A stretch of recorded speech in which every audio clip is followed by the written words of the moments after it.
Good morning students. आप सभी का सारंग गुरु डिजिटल प्लेटफॉर्म पे स्वागत है। जैसा कि प्रीवियस क्लास में हम लोगों ने रेनबो पार्ट 2 के प्रोज और पोएट्री सेक्शन को कवर किया था, आज उसी बुक का एक दूसरा पार्ट जो कि बहुत इंपॉर्टेंट पार्ट है, स्टोरी ऑफ इंग्लिश, उसके फर्स्ट चैप्टर को लेकर के मैं आपके सामने प्रस्तुत हूँ। आज हम लोग इस पूरे क्लास में स्टोरी ऑफ इंग्लिश के बारे में जानेंगे, जो कि आपके एग्जामिनेशन में 5 नंबर का क्वेश्चन लॉन्ग और शॉर्ट के रूप में आता है, जिसमें हमें 100 से लेकर के 120 वर्ड्स में आंसर करना होता है। तो आज का जो हमारा टॉपिक है वह स्टोरी ऑफ इंग्लिश का पहला topic, English the global language या English as a second language और English as an international language. तो सबसे पहले हम जानेंगे कि इंग्लिश को ग्लोबल लैंग्वेज क्यों कहा जाता है। Why English is called global or international language? So English is an international language which is dealt to linguistic communication.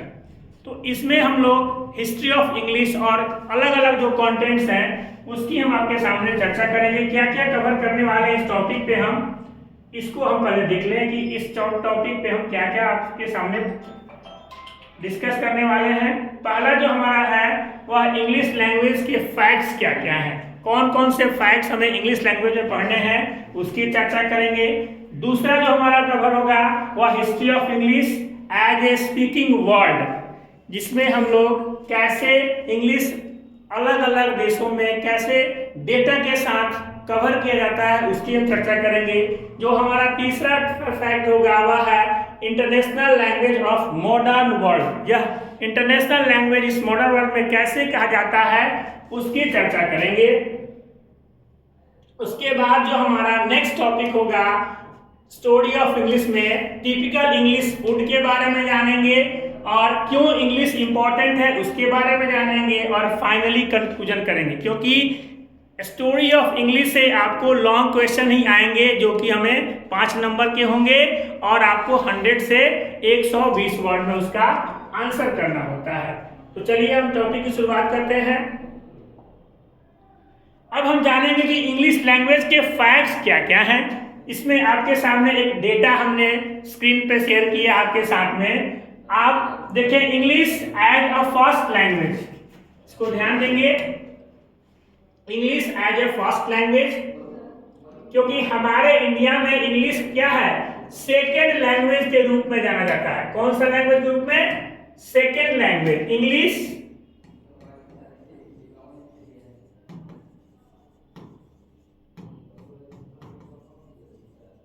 India as a second language. अब फर्स्ट लैंग्वेज में पूरे वर्ल्ड में कितने लोग English as a first language opt करते हैं? तो पूरे के पूरे 350 मिलियन लोग जो हैं वो English as a first language, English को फर्स्ट लैंग्वेज के रूप में यूज करते हैं। कितने लोग? 350 मिलियन पीपल। और English as a second language, इसमें कि हमारा कंट्री भारत इंडिया भी आता है, इसमें कितने हैं? अप टू 1.4 बिलियन पीपल पूरे वर्ल्ड में English as a second language, English को सेकेंड लैंग्वेज के रूप में यूज करते हैं। तो पहले लैंग्वेज के रूप में 350 मिलियन लोग यूज करते हैं, सेकेंड लैंग्वेज में 1.4 बिलियन पीपल यूज करते हैं। और कितने ऐसे लोग हैं वर्ल्ड में जो बेसिक नॉलेज के रूप में इंग्लिश को बेसिक नॉलेज में कितने लोग यूज करते हैं?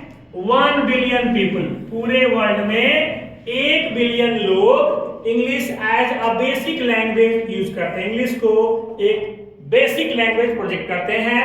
और कितने ऐसे कंट्रीज हैं वर्ल्ड में, कितने ऐसे कंट्रीज हैं जो कि ऑफिशियल लैंग्वेज के रूप में इंग्लिश को यूज करते हैं? तो पूरे वर्ल्ड में हमारे जो कंट्रीज की संख्या है वह है 53। कितनी है? 53 कंट्री जो है वो ऑफिशियल इंग्लिश को एक ऑफिशियल लैंग्वेज के रूप में यूज करती है। ठीक है। और कितने वर्ड्स यूज किए जाते हैं? ओवर 1 मिलियन वर्ड्स जो हैं वो इंग्लिश लैंग्वेज के रूप में यूज किए जाते हैं। और कितने ऐसी वेबसाइट हैं वर्ल्ड में जो कि इंग्लिश वर्जन को यूज करते हैं? तो उसका डेटा है 70% जो है वेबसाइट वर्ल्ड के वो इंग्लिश वेबसाइट के रूप में यूज करते हैं। तो यह डेटा मैंने आपको इसलिए बताया, आपको जानकारी होनी चाहिए कि English as a first language, English as a second language, English as a basic language, English as official language, and how many countries use English, and then how many words are use, and finally how many websites. तो ये data हमने आपके सामने प्रस्तुत किया contents के रूप में, जिसमें हम लोग स्टोरी ऑफ इंग्लिश के बारे में जानकारी लेंगे। और हमें यह डेटा जानना होगा कि कितने लोग फर्स्ट लैंग्वेज यूज करते हैं, कितने सेकेंड, और अलग अलग तरीके से इसको यूज करते हैं। तो ये हमारा कंटेंट है इस टॉपिक का। अब हम आगे बढ़ते हैं।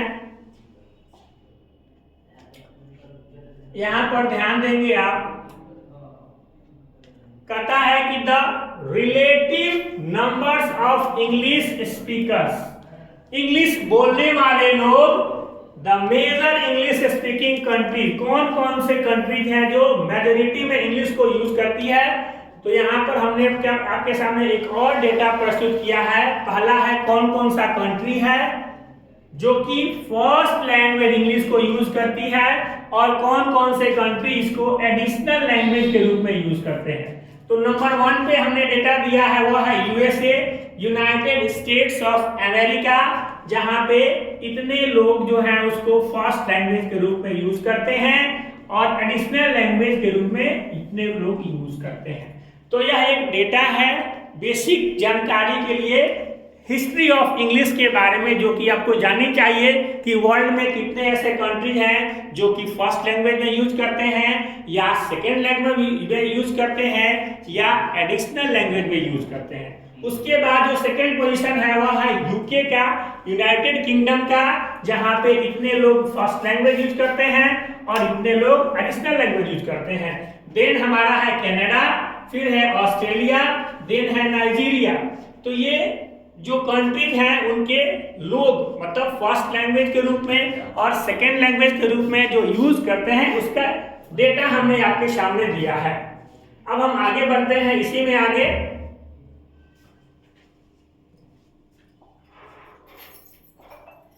इसके बाद जो है नेक्स्ट कंट्री है वो है ऑस्ट्रेलिया।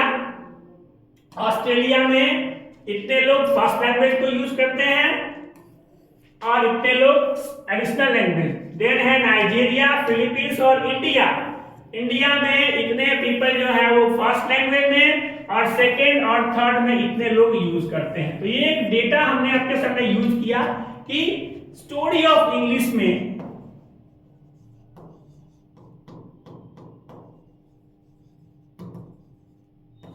कौन कौन से देश, सबसे पहले कंट्री की हमने चर्चा की, उसके बाद कितने लोगों ने इसको फर्स्ट लैंग्वेज के रूप में यूज किया, कितने लोगों ने इसको सेकेंड या एडिशनल में यूज किया,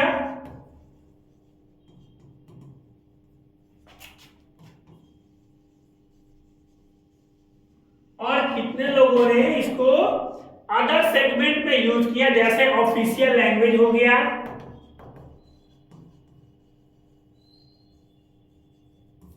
एक्सेट्रा इत्यादि। ये एक डेटा जो है आपको जानकारी लेनी चाहिए, आपको जाननी चाहिए इस डेटा के बारे में। अब हम आते हैं इसको कैसे हम एक पाई चार्ट के माध्यम से भी हम समझ सकते हैं कि नेटिव इंग्लिश स्पीकर्स की जो संख्या है वर्ल्ड में वो किस तरीके से है। तो एक आप इसको पाई चार्ट के माध्यम से भी रिप्रेजेंट कर सकते हैं। एक पाई चार्ट आपके सामने स्क्रीन पर दिख रहा होगा। यहाँ देखिए 1 2 3 4 नाइजीरिया का ये पार्ट है ब्लू पार्ट, ऑस्ट्रेलिया का ग्रीन पार्ट, कनाडा का ब्लू पार्ट एंड यूके का रेड पार्ट। तो ये सारे एक डेटा के रूप में जो नेटिव स्पीकर हैं जिनका फर्स्ट लैंग्वेज इंग्लिश है उसकी डेटा जो है आपके सामने प्रस्तुत की गई है।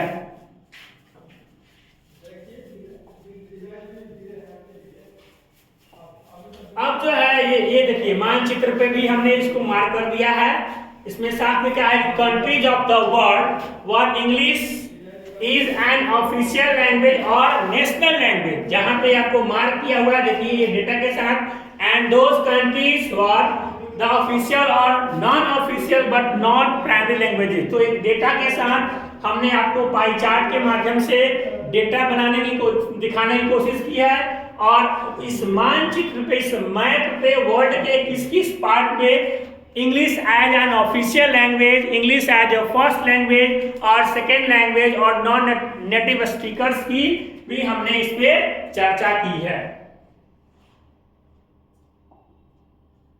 अब आते हैं हिस्ट्री ऑफ इंग्लिश, जो कि आपका मेजर पार्ट है। तो हिस्ट्री ऑफ इंग्लिश में आप देखेंगे, क्योंकि यहां से आपका जो है वो चैप्टर का कंटेंट शुरू होता है। इसके पहले हम लोग डेटा पे चर्चा कर रहे थे कि कितने लोग नेटिव स्पीकर्स हैं और कितने लोग नॉन नेटिव स्पीकर्स हैं, ठीक है। अब इस डेटा पे हम देखेंगे, ध्यान के बात करता है कि in the 19th century rich European countries, जो भी रिच यूरोपियन कंट्रीज थे, they explore to the world, उन्होंने वर्ल्ड को जो है एक्सप्लोर करना स्टार्ट किया।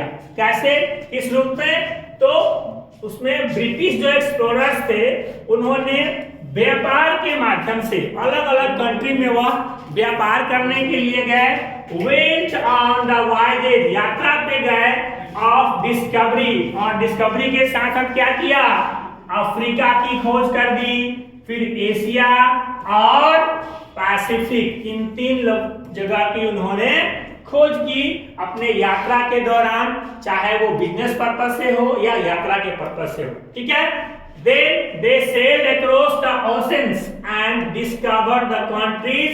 उसके बाद उन्होंने ओशियन को पार किया, जिसमें उन्होंने ऑस्ट्रेलिया को फाइंड आउट किया, न्यूजीलैंड को फाइंड आउट किया, और न्यू कंट्री के रूप में उन्होंने क्या क्या बना दिया, ब्रिटिश एम्पायर खड़ा कर दिया। मतलब उन्होंने बिजनेस के पर्पस से वहां विजिट किया, यात्रा किया, और उन्होंने अपने आप को वहां पे कॉलोनियल एस्टैब्लिश कर दिया, अपने वहां पे क्या किया, अपने साम्राज्य को स्थापित कर दिया, जिसको हम लोग ब्रिटिश एम्पायर के नाम से भी जानते हैं। ब्रिटिश एम्पायर का उन्होंने एस्टैब्लिशमेंट कर दिया, ठीक है। अब यहाँ पे एस्टैब्लिशमेंट के बाद द एमिग्रेंट्स, जो बाहर के लोग थे, took their language and way of life to their new homes. आप ध्यान दीजिएगा कि इंग्लिश को ग्लोबल या वर्ल्ड लैंग्वेज क्यों कहा गया, क्योंकि जहां जहां भी ब्रिटिशर्स गए और उन्होंने राज किया, वहां पे अपने लैंग्वेज का इन्फ्लुएंस किया। जैसे हमारे कंट्री पर उन्होंने राज किया, तो हम आज भी, अब तो थोड़ा सा चेंजिंग हुआ है, लेकिन मोस्टली हम लोग देखिए 2 तरह का होता है, एक होता है AR और दूसरा होता है BR। AR मतलब अमेरिकन इंग्लिश और BR का मतलब ब्रिटिश इंग्लिश। तो मोस्टली हमारे कंट्री में क्या किया जाता है, ब्रिटिश इंग्लिश को फॉलो, क्योंकि उनका इंपैक्ट है, इन्फ्लुएंस है, और चूंकि ग्लोबल स्तर पे उन्होंने अपने एम्पायर को एस्टैब्लिश किया, तो जहां जहां भी वो गए वहां पर अपने आधिपत्य जमाया, अपना शासन किया, और शासन के दौरान उन्होंने क्या किया, अपने एम्पायर को एस्टैब्लिश किया, अपने लैंग्वेज को इन्फ्लुएंस किया, और लोगों को उसको अडॉप्ट करने के लिए बाध्य किया।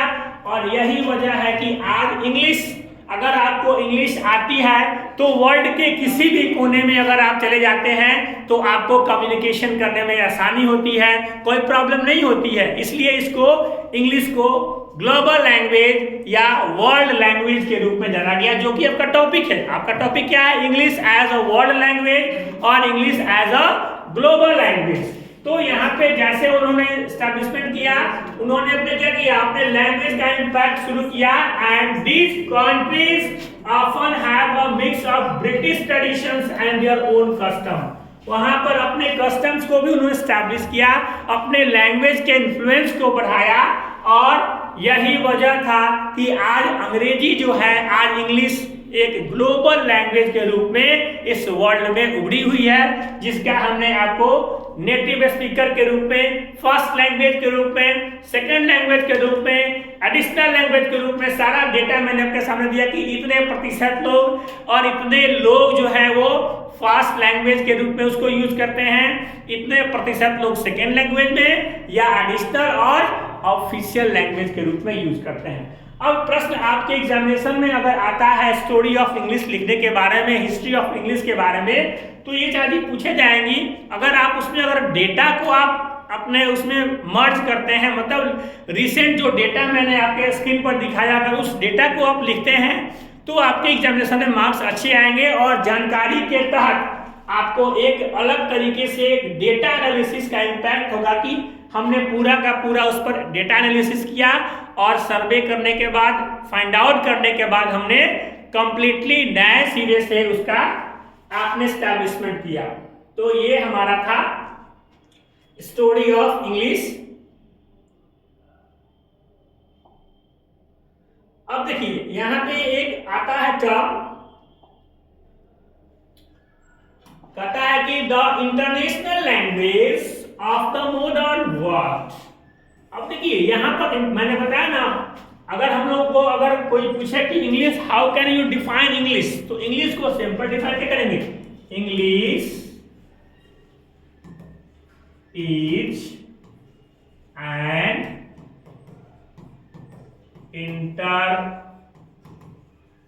इंटरनेशनल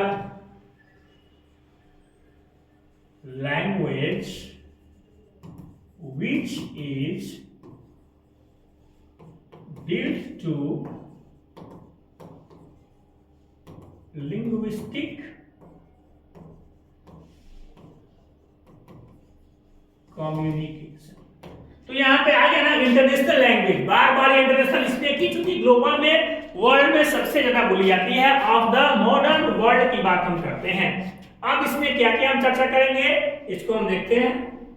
अब देखिए कहता है कि पीपल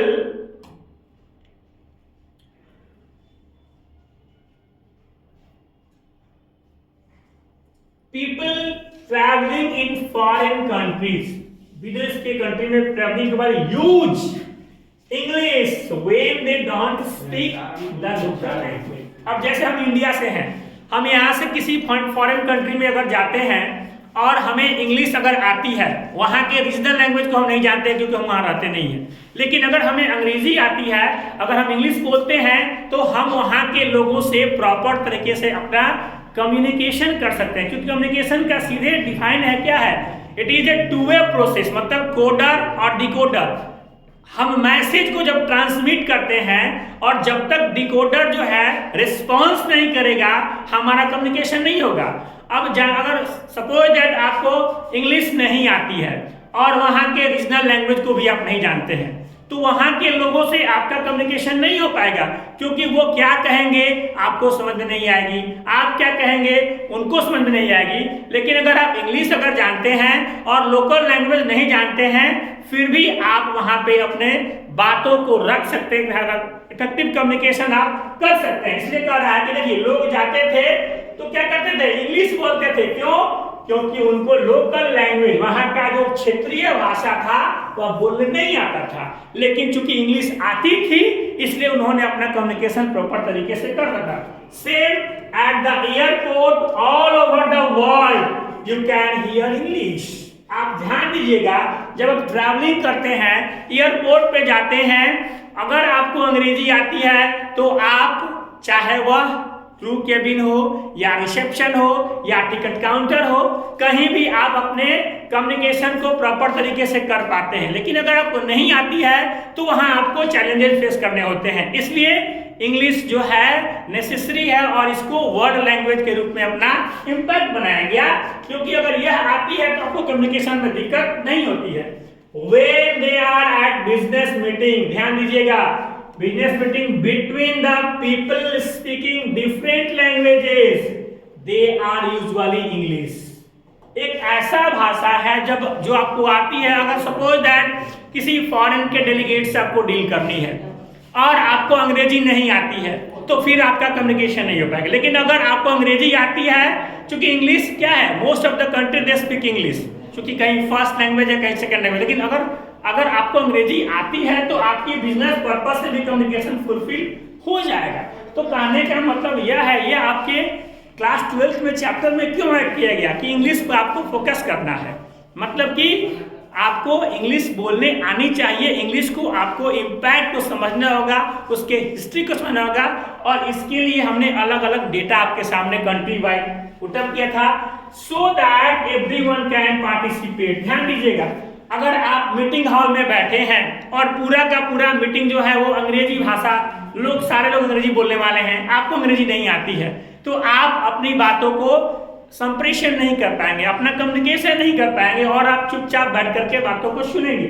इसलिए पार्टिसिपेशन आपका नहीं हो पाएगा। पार्टिसिपेशन के लिए क्या करना होगा, आपको कम्युनिकेशन करना होगा। मतलब दोनों लोगों के बीच में अपना इंटरेक्शन तभी कर पाएंगे जब हम इंग्लिश को फॉलो करेंगे। इसलिए इस चैप्टर में story of English, history of English, English as a world language, English as a second language इसलिए आपको बताई गई है कि आपको, क्योंकि हमारे इंडिया में क्या है, English as a second language हम यूज करते हैं और मोस्टली क्या करते हैं, BR इंग्लिश, जिसको हम लोग ब्रिटिश इंग्लिश कहते हैं, उसको हम लोग फॉलो करते हैं। यहां तक क्लियर हो गया?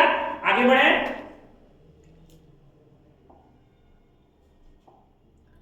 अब देखिए यहां पे इंटरनेशनल लैंग्वेज की जब हमने चर्चा की है, उसमें साफ साफ कहता है कि जो भी अलग अलग विदेशी संस्थान है, जिसको हम लोग इंटरनेशनल ऑर्गेनाइजेशंस कहते हैं, वह भी English as the official language of communication के रूप में यूज करते हैं। जितने भी बड़े बड़े संस्थान हैं ग्लोबल लेवल पे, जो ग्लोबल और इंटरनेशनल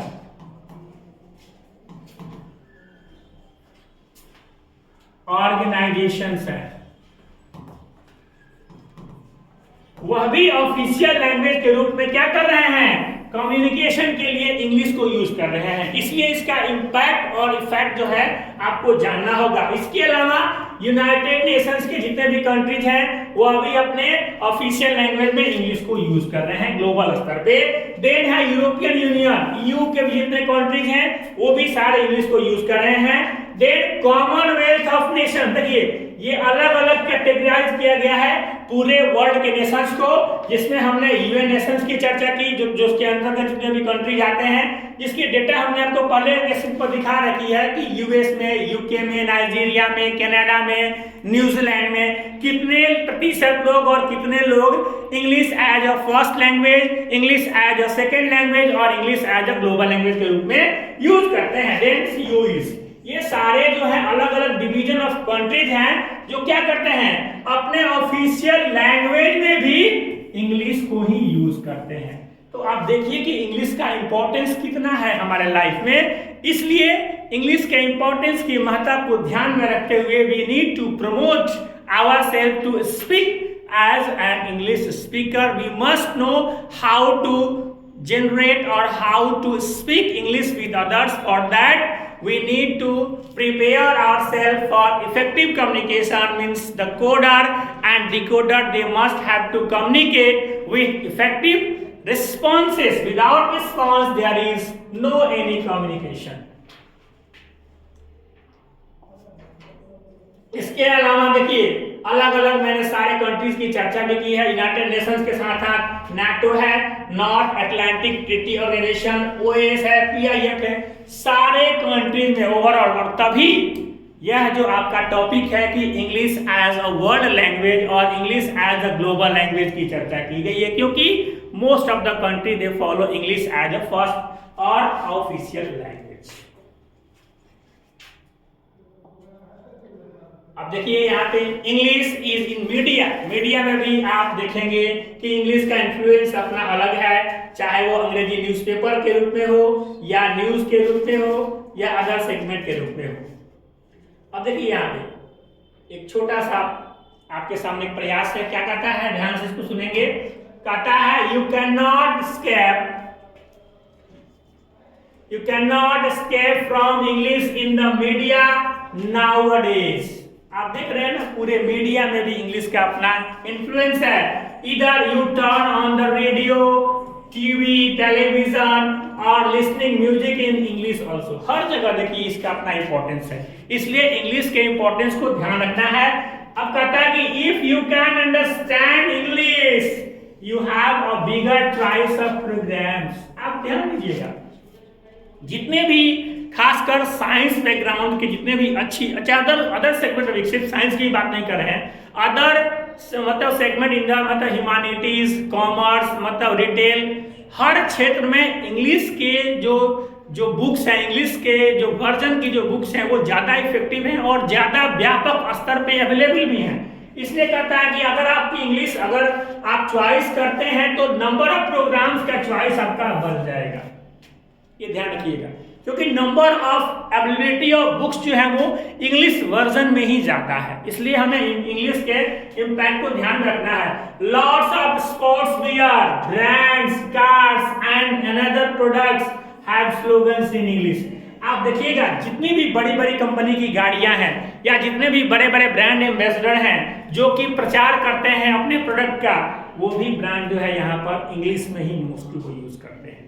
तो इसलिए हमें इंग्लिश के इंपॉर्टेंस को समझना होगा और इंग्लिश स्पीकिंग या इंग्लिश राइटिंग हमारा इसलिए पुअर है क्योंकि हम लोग राइटिंग स्किल पर ध्यान नहीं देते हैं। तो स्पोकन के साथ साथ आपको इसको पे ध्यान देना है और आगे बढ़ना है। इसके अलावा देखिए मैगजीन्स, न्यूज़पेपर्स और बुक्स, ये भी सारी चीजें इंग्लिश में मैक्सिमम वर्जन में आपको मिलेंगी। इसलिए आपको इंग्लिश का इंपॉर्टेंस जरूर ध्यान रखना है, क्योंकि आपको इसको सीखना होगा, समझना होगा, तभी इसके इम्पैक्ट को आप जानेंगे। अब देखिए इसलिए कहता है कि वर्ल्ड में पूरा हर जगह जो है इसकी चर्चा है, मतलब कि आपको अपने इफेक्टिव कम्युनिकेशन के लिए, ये पूरे इफेक्टिव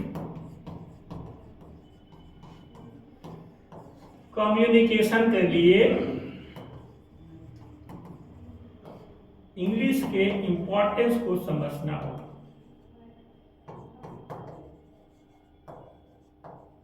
इंपॉर्टेंस ऑफ इंग्लिश को समझना होगा। अब देखिए इंग्लिश इन द इंटरनेट। अब इंटरनेट की, चूंकि इंटरनेट का जमाना है, अब उसका इंपैक्ट इंग्लिश का इंटरनेट पे कितना है ये भी देख लीजिए आप। सीधे देखिए data, about 70% of the websites in the world are in English. पूरे वर्ल्ड में 70% जो वेबसाइट हैं वह अंग्रेजी में बने हुए हैं। अब देखिए कितना इसका इंपॉर्टेंस है। Most of the new words use for the computers, new technology and the internet English, chat, podcast, blog, spam, email, hackers, सब कुछ इंग्लिश में है। इसलिए आपको इंग्लिश को आप ओवरलैप नहीं कर सकते हैं, इंग्लिश से छूता आप अपने आप को प्रेजेंट नहीं कर सकते, क्योंकि देख लीजिए अगर अंग्रेजी नहीं आती तो किसी भी अच्छे वेबसाइट को आप विजिट नहीं कर सकते हैं।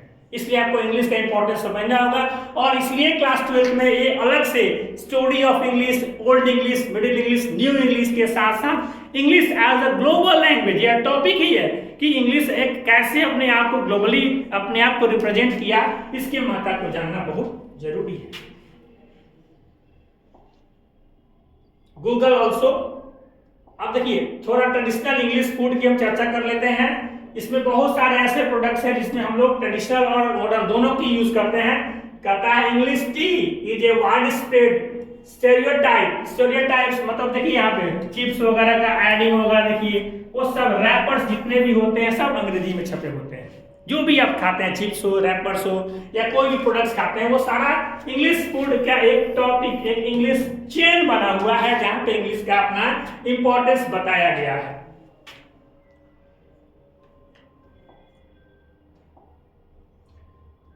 अब थोड़ा सा कंक्लूजन पे हम आते हैं। आज का जो भी इसमें अभी और भी क्लासेस होंगे इस टॉपिक पे, लेकिन कहता है क्योंकि आज का सिर्फ हमारा टॉपिक है English as a world language, उसका कंक्लूजन मैं बता रहा हूं। कहता है कि is it important to learn English.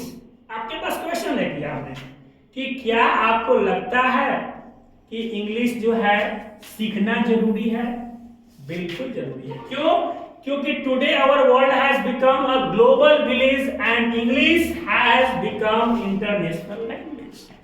क्योंकि most of the people they speak English, most of the country they follow us just like English as a first language, ESL or the second language also. That's why we need to learn, we need to promote English as either the second language or official language or first language also। तो आपको अंग्रेजी सीखनी पड़ेगी अगर अंग्रेजी आपको जाननी है तो। इसमें बहुत सारे, कहीं भी अगर आप होटल में जाते हैं या किसी बिजनेस पर्पज से किसी से मीटिंग करने जाते हैं, अगर आपको इंग्लिश आती है, इवन आप अगर इंटरनेशनल खिलाड़ी के रूप में अपने आप को प्रेजेंट करते हैं, वहां भी आपको हर जगह अंग्रेजी की अपनी महत्ता है। इसलिए ग्लोबल रूप में, देखिए यहाँ पे इसको बताया गया है ग्लोबलाइजेशन के रूप में हमें इंग्लिश के इम्पोर्ट बहुत ध्यान देना है। और सोच रहा है कि अगर आप अच्छे तरीके से अपने आप को प्रेजेंट कर पाते हैं किसी, चाहे वो इंटरव्यू का पैनल, किसी दूसरे व्यक्ति से अगर आप बातचीत इंटरेक्शन कर रहे हैं, तो बेटरमेंट के साथ जॉब या कोई भी चीजें कम्युनिकेशन कर पाएंगे।